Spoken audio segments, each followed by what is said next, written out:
y la religión en 8 renglones. Número 1, fui bautizado a los 40 días. 2, hice mi primera comunión a los 7 años. 3, a los 8, me estaban confirmando. Número 4, a los 11 años estaba en el preseminario para ser cura. En todo ese tiempo lo que conocí de Dios era nada concreto, nada práctico, bien teórico. Así que a los 16 años abracé lo que diríamos el movimiento de izquierda de los estudiantes de secundaria, indoctrinado en el socialismo ateo. A los 18, en medio de una huelga estudiantil, conocí a Sandra, mi esposa, porque ella y yo compartíamos los mismos pensamientos. A los 23 años nos casamos. La boda fue en una iglesia católica para complacer a mi mamá, que era una mujer muy devota. Nada más. A los 24 ya éramos padres. Nació Suitenia, después nació Merfran, ¿verdad? Y decidimos que no les impondríamos ninguna religión. Decidimos que no íbamos a bautizarlos, ni hacer absolutamente nada, y dejarles a ellos la libertad de escoger en qué iban a creer. Así que 0 bautizos, 0 religiones.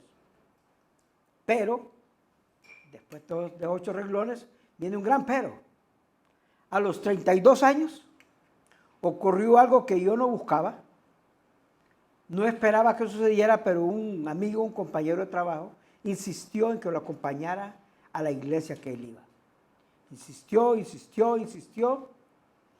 y decidí aceptarle la invitación para que dejara de molestar.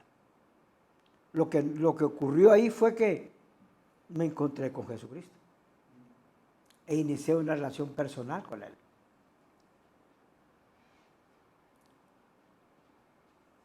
Ahí todo cambió.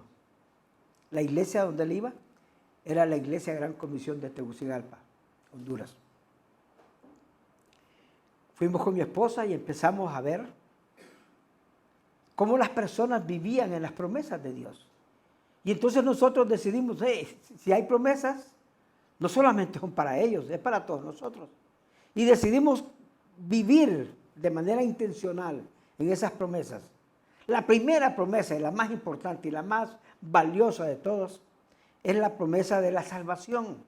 La salvación por gracia, por medio de la fe. No hay cosa más deliciosa que uno estar seguro que uno es salvo, que Dios pagó por todos tus pecados y pase lo que pase, de ahí en adelante tú vas a pasar una eternidad con Él en el cielo.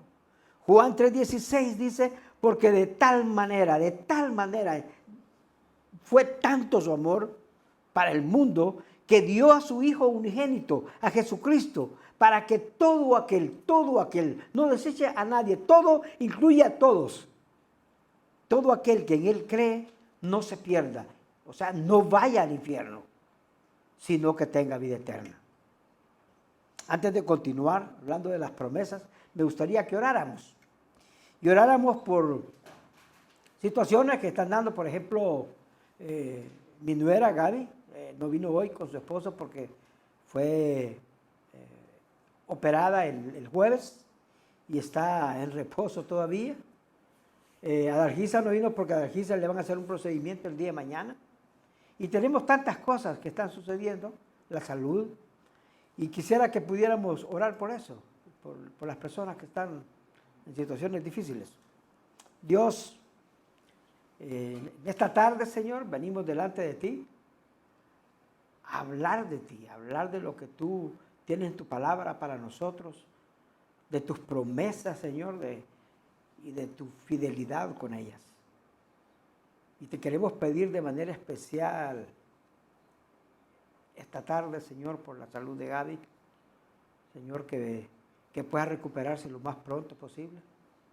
Te pido por ese procedimiento para Dargisa, que, Señor, que se dé y que se lo hagan bien y que el resultado sea el 100% de lo que los médicos esperan y de lo que tú deseas.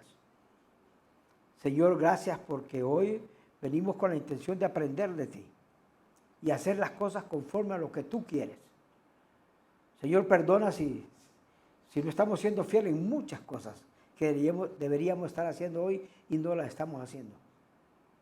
Señor, queremos hacer tu voluntad, así que dirígenos esta noche. Te lo pedimos en el nombre de Jesús. Una pregunta que uno se hace es que después de que confíe en Jesucristo, ¿y ahora qué? ¿Ahora qué hago? Confío en Jesucristo, ¿qué pasa con mi vida? Ya soy salvo, voy a ir al cielo, pero mientras tanto aquí, ¿cuántos años voy a vivir? No lo sé, pero ¿cómo lo voy a vivir? Así que empezamos a pensar en nuestro futuro, nuestros años que nos quedaban por vivir, y empezar en nuestros hijos. En aquel entonces, pues solo teníamos a Suitenia y teníamos a Merfran. Y me aferré a promesas de Dios de fidelidad conmigo y mis descendientes. Hablaba de eso el otro día y es la promesa que está en el Salmo 37, en el verso 25, que dice, joven fui y he envejecido. Y no he visto justo desamparado, ni a su descendencia que mendigue pan. Y les digo, desde que yo vi esa promesa, al día de hoy han transcurrido casi 39 años. 39 años siguiendo a Jesucristo, tratando de vivir en su justicia. Y les digo, hasta el día de hoy esta promesa se está cumpliendo. Hasta el día de hoy no nos ha hecho falta nada. Otra pregunta que nos hicimos con mi esposa, ¿y qué vamos a hacer con nuestros hijos? ¿Cómo nos aseguramos que nuestros hijos adopten los principios de Dios, quieran vivir conforme a la justicia de Dios? Y me di cuenta que Dios nos ha dado a los padres la responsabilidad de instruir a los hijos en su palabra.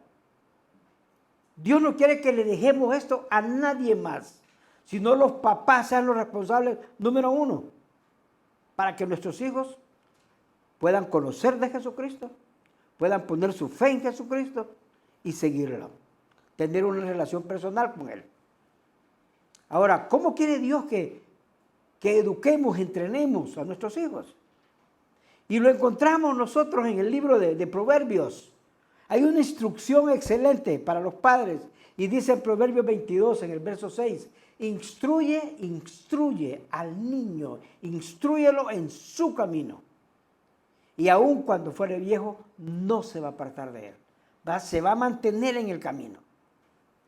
Nosotros tomamos el resultado de esa instrucción, instrúyelo en su camino.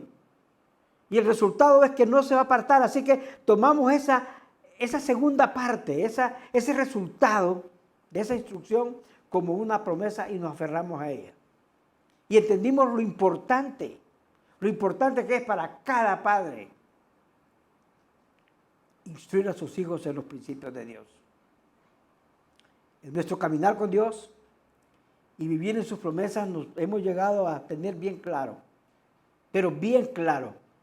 El que se quiere perder, se pierde porque quiere. Pero Dios, para cumplir sus promesas, hablamos al principio, quiere dos cosas de nosotros. Y la número uno es nuestra fe en Él, creer en Él.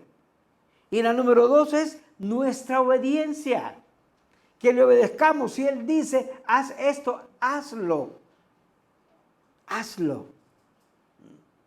O sea que cuando Dios dice eso es que ya sea que nosotros seamos casados o solteros, jóvenes, viejos, con o sin hijos,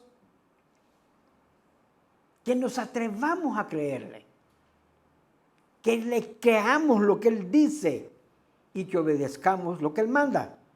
Y si eso hacemos, vamos a cosechar lo que Él nos ha prometido. Lo vamos a cosechar. Toda promesa viene amarrada con una condición que le llamamos premisa, una condición que debemos cumplir antes de reclamar la promesa. Lo que ya vimos, Juan 3:16. La promesa es vida eterna.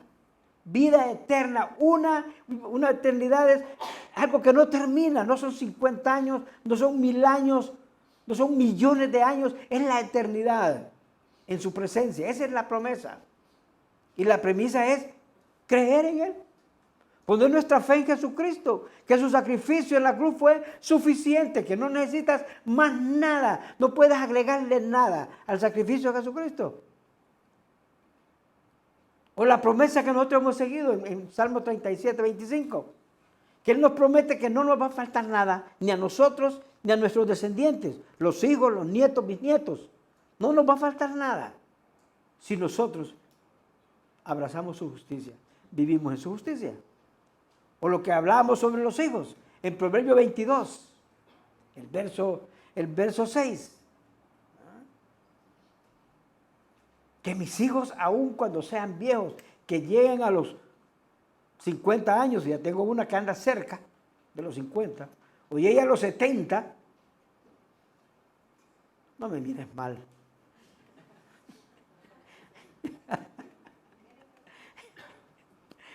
Ay, que aun cuando fuera vieja, el pelo blanco, la piel arrugada, no se va a apartar de su camino. Esa es la promesa, es la promesa. Pero yo tengo que instruirlo en el camino. Si yo no hago mi parte, lo segundo no va a ser una realidad. Hoy, todos nosotros necesitamos conocer las promesas. Y no solo conocerlas, decidir cumplir con aquello que Dios requiere de nosotros para que esas promesas sean una realidad en nuestra vida. Yo pienso en un verso que los dominicanos amamos, porque ese verso está en el centro de la bandera, del escudo. Está en el centro de Juan, capítulo 8, verso 32. Y es una promesa, dice, y conoceréis la verdad, y la verdad os hará libres. Y conoceréis la verdad, y la verdad os hará libres. Esa es una gran promesa. Pero hay una premisa, hay una condición para tener que esa promesa sea nuestra. Y eso está en el verso anterior, no está en ese verso, está en el verso 31. Y el verso 31 dice, entonces Jesús le dijo a los judíos que habían creído en Él, a la gente que había creído en Él. O sea, ya tenés fe, ya creíste. Les dijo, si ustedes se mantienen obedientes, o sea, lo que hablamos, es fe y obediencia. Creíste, ahora hay que obedecer. Si ustedes se mantienen obedientes a mis enseñanzas, a lo que yo les mando, serán de verdad mis discípulos. La premisa es ser verdadero discípulo. Y para ser verdadero discípulo, está hablando que hay que ser obediente a sus enseñanzas. Y dice, no es la obediencia, que nos mantengamos obedientes. Nos mantengamos obedientes. No es algo más que un ratico, un día, el domingo a las 6. Es más que eso. Es más que reunirnos una vez a la semana, eso es más que eso. Es más que venir y atento, porque nosotros creemos que en la instrucción que tenemos aquí todos, tenemos la oportunidad de aprender. Y ya hay unas cosas que yo aprendí cuando yo era estudiante y después fui maestro, es que cuando yo solo escucho, cuando llega el día lunes, no me acuerdo ni del 5% de lo que dijeron. Pero si yo tomo nota, solo con que tome nota, llega el resto de la semana y me acuerdo de un 60%, porque tomé nota. Por eso queremos que les damos un boletín en la mano y un lapicero para que puedan anotar y decir, hey, esto me sirve a mí, este verso lo voy a leer de nuevo, cualquier cosa, anotarlo porque es necesario. Es necesario. Pero es más que tomar nota. Es más que levantar las manos y cantar en voz alta. Es más incluso que ofrendar o diezmar. Es mantenerse obediente, mantenerse obediente. En lo particular, a mí me gusta hablar de las promesas de Dios, principalmente de aquellas promesas, porque hay muchas promesas en la Biblia, pero hay promesas que yo las tomo de manera personal porque han impactado mi vida. Y yo no quiero enseñarles a ustedes nada que yo no ponga en práctica.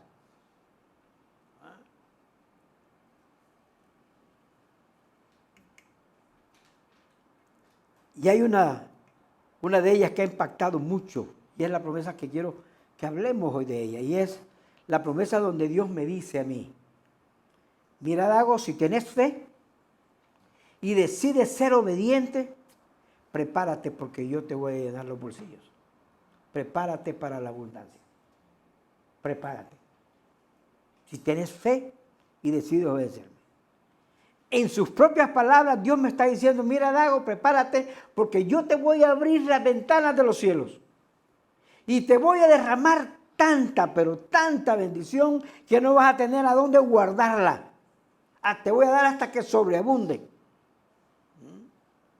Y fíjense que esta promesa, más que una promesa, es un reto que Dios de manera personal nos hace a cada uno. Es un reto. Malaquías 3:10 dice: traigan todo el diezmo al tesoro y haya alimento en mi casa. Y dice Dios: pruébenme en esto, dice el Señor de los ejércitos, si no les abriré las ventanas de los cielos y vaciaré sobre ustedes bendición hasta que sobreabunde. Tú te puedes ir a la Escritura, si lo encuentras, me ayudas, pero yo no he encontrado un asunto para la vida diaria del cristiano donde Dios nos mande a ponerlo a prueba. Pruébame. Quiero que me pruebes. Quiero que veas si soy capaz o no. Y me pregunto, ¿por qué será que Dios en esta área nos manda a ponerle a prueba? Y yo le digo porque cuando yo lo veo de manera práctica hay muchos, pero muchos creyentes, muchos creyentes. Y te digo una cosa, olvídate de los no creyentes, que los no creyentes es otro mundo. Pero hay muchos creyentes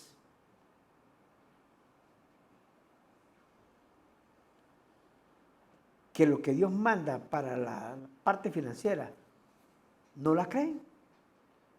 Son de las cosas más difíciles de creer y de obedecer. Es lo más duro que hay con la parte financiera. Bien interesante que cuando Dios manda al profeta Malaquías que escribe este pasaje, es un tiempo donde el pueblo está bien apático. Su relación con Dios está allá perdida. Su compromiso con Dios se ha venido al suelo. La obediencia a Dios es nula. Y cuando habla el pueblo de Dios, en aquel entonces era el pueblo de Israel, pero hoy somos ustedes y yo. Somos la iglesia. Nosotros somos el pueblo de Dios. Ahora, ¿cómo está tu relación con Dios? ¿Está casi nula? ¿Está ahí abajo? ¿Pasiva? ¿O está activa? ¿Cómo está? ¿Cómo te sientes? De 1 a 10, ¿cuánto te valoras? Unos dirán 9. Pero ¿cuánto te daría el Señor? ¿No? ¿Cómo te ves? Abandonar tu compromiso con Dios en el primer siglo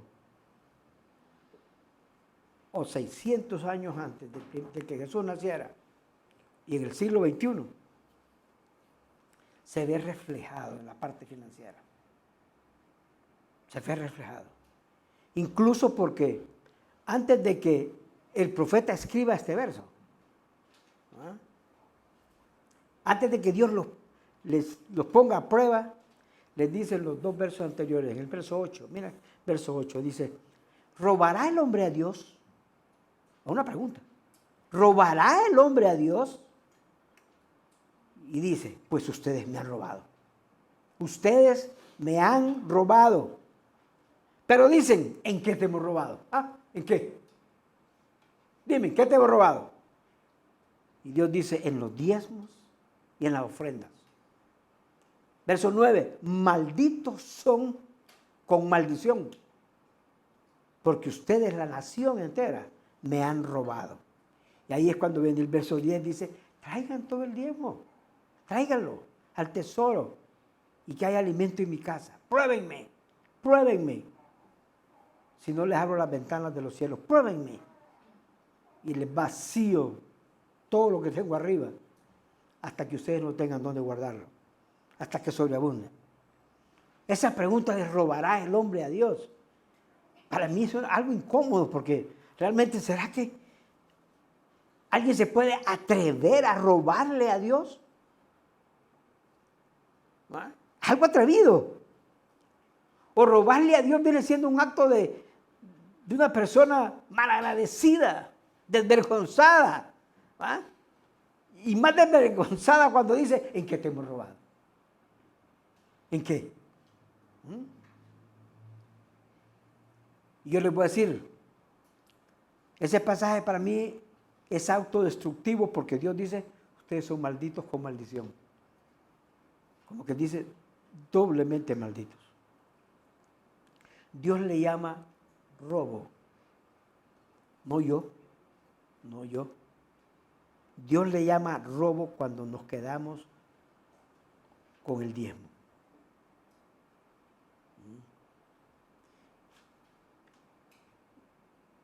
Y algunos dirán, bueno, el diezmo le pertenece a Dios. En realidad, todo le pertenece a Dios.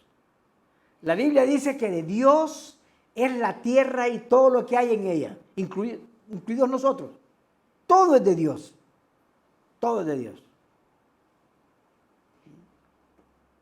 Dios te manda, traigan todo el diezmo. La mayoría de personas que conozco tienen problemas financieros porque no han aprendido a priorizar. Priorizar es poner primero lo primero. Eso es. Cuando Dios dice que esto es pecado, porque robar es pecado, está entre los 10 mandamientos, no robarás. No le robarás al vecino, mucho menos le vas a robar a Dios. Cuando Dios ve eso es porque le duele en su corazón que su pueblo, en este caso la iglesia, tenga más confianza en los 4 cheles que tienen en la mano, en el bolsillo, que a lo que Dios le pueda dar. Confía más en los 4 pesitos, los 50 pesitos, los 100 pesitos, que en lo que Dios le pueda dar, que en lo que Dios le promete. Hay personas que buscan excusas para no hacerlo. Yo lo diezmo porque no me alcanza. Pero Dios dice, no te alcanza porque no diezmas. Porque no diezmas. Nos cuesta poner a Dios en primer lugar. En todas las áreas de nuestra vida. Hasta para tomar decisiones. ¿Con quién vamos a salir? ¿Qué vamos a comer?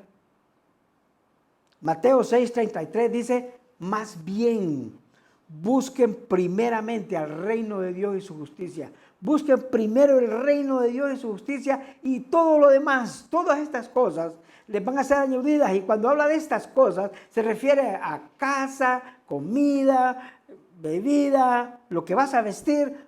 Busca primeramente a Dios y lo que Dios manda, su justicia, y entonces todo lo que necesitas va a ser llenado. ¿Qué propósito tienen los diezmos el día de hoy? Básicamente, lo que dice ahí Dios, que haya alimento en mi casa. ¿Cómo es que va a haber alimento en su casa? En otras palabras, es para que coman los que hacen el trabajo, los que sirven en la casa de Dios.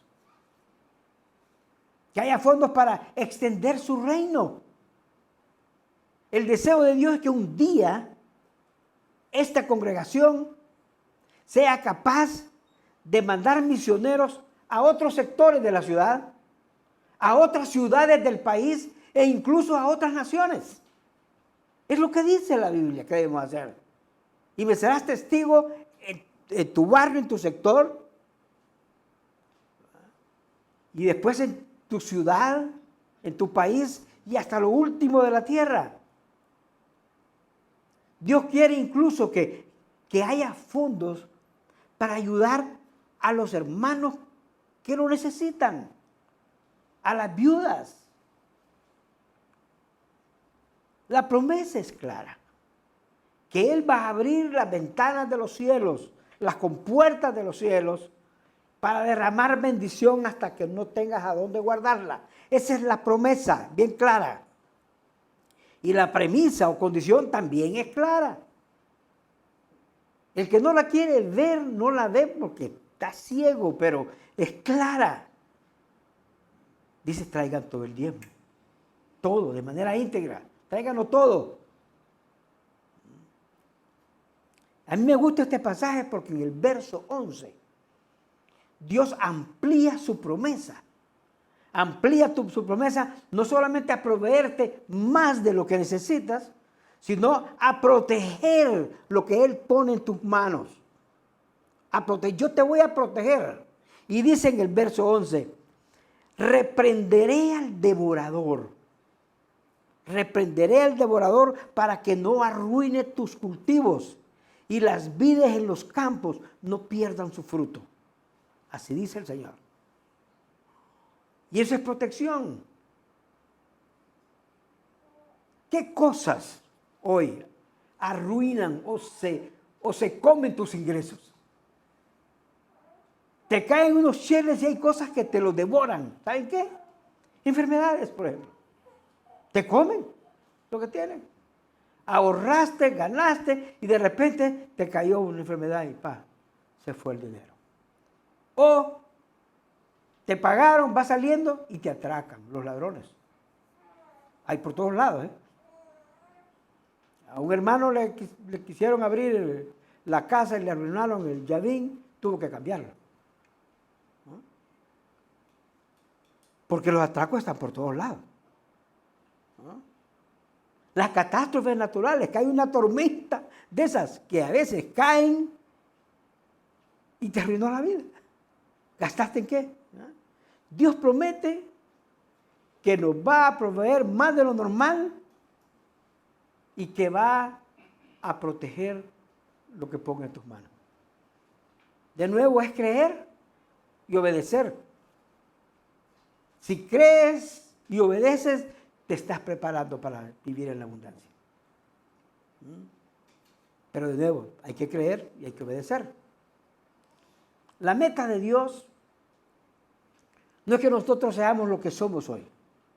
La meta de Dios, el deseo de Dios es que nosotros alcancemos lo que Él dice, la estatura de Jesucristo, el tamaño de Jesucristo. Jesucristo es Dios, es el Hijo de Dios. Y si hay alguien que fue extremadamente generoso con nosotros, fue Dios mismo que nos dio a su Hijo para que muriera en una cruz, para que ni ustedes ni yo tuviéramos que ir a parar al infierno. Él pagó por todos tus pecados. Ahora piensa, ¿cómo debe ser nuestra generosidad para con Dios? ¿Cómo debe ser nuestra generosidad para con Dios? La Biblia está llena de ejemplos de eso. Número uno, uno tiene que dar con propósito. Piensa, un propósito. Inclusive en 2 Corintios dice, es como sembrar. 2 Corintios 9, es como sembrar. Lee 2 Corintios 9 y dice que el que siembra cosecha. El que siembra poco cosecha poco. El que siembra mucho pues cosecha más. Tienes que darlo con propósito, pensando, yo voy a dar porque Dios me va a bendecir más. Número 2, hay que dar con sabiduría. No puedes tirarlo así nomás. 1 Corintios 3 habla de edificar con los materiales correctos. ¿Con qué estás edificando?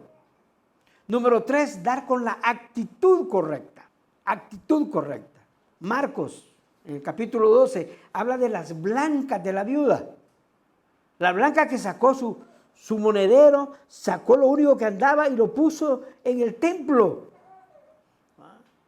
La actitud correcta es ver la generosidad como un privilegio, tener el privilegio de dar y no como una obligación.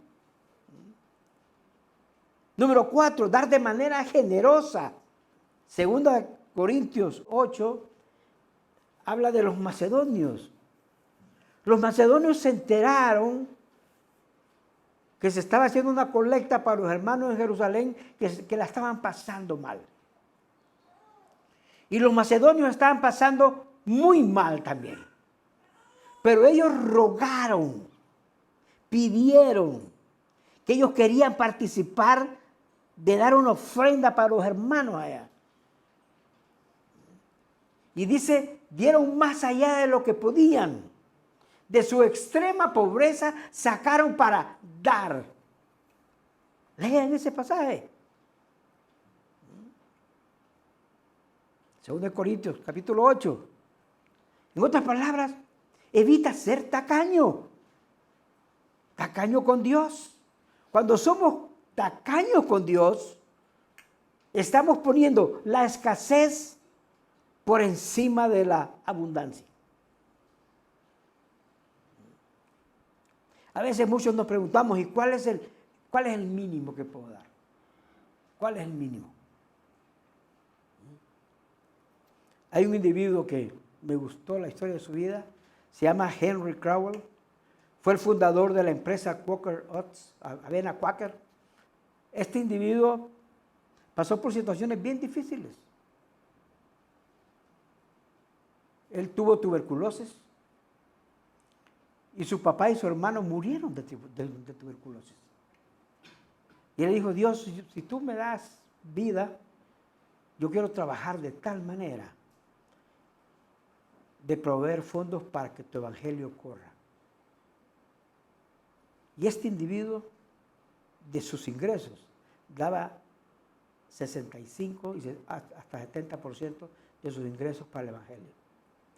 Hubo un tiempo que solo él sostenía básicamente lo que es el Moody Bible College, ¿no? Para que formaran evangelistas y mandaran misioneros. El 70% fue cualquier cosa menos tacaño. Otra manera de dar es dar en obediencia.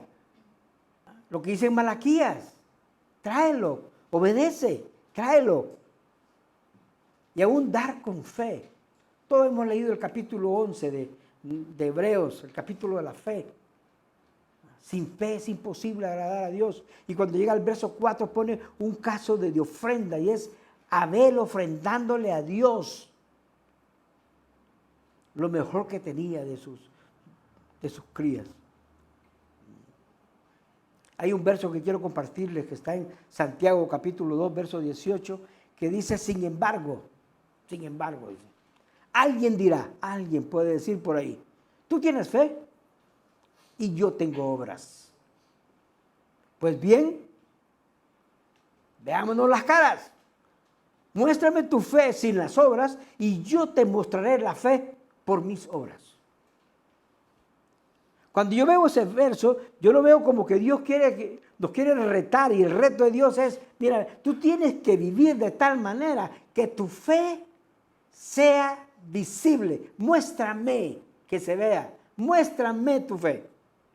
Y les voy a decir, el diezmo, nuestra generosidad hace que nuestra fe sea visible. Ay, yo amo a Dios, yo creo en Dios. Entonces dice, no, yo quiero verte en la práctica. ¿Dónde estás? Dios nos reta a darle la oportunidad de bendecirnos.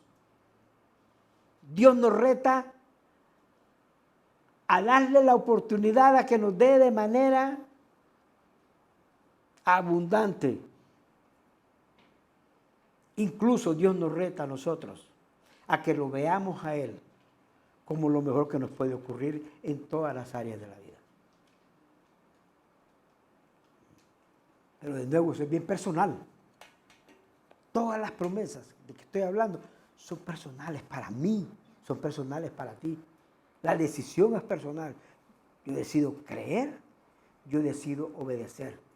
Tú decides creer, tú decides obedecer. Pero es tuyo. Oremos. Dios, te damos gracias por cada una de tus promesas, Señor. Y el cumplimiento de cada una en la vida de aquellos que te creyeron y te obedecieron. Nosotros queremos estar en ese grupo, Señor, entre los que creen y obedecen. Señor, gracias por amarnos de tal manera de mandar a tu Hijo a morir en esa cruz. Gracias, Dios. Gracias por lo que tenemos en Cristo. Gracias, Dios. En el nombre de Jesús. Amén.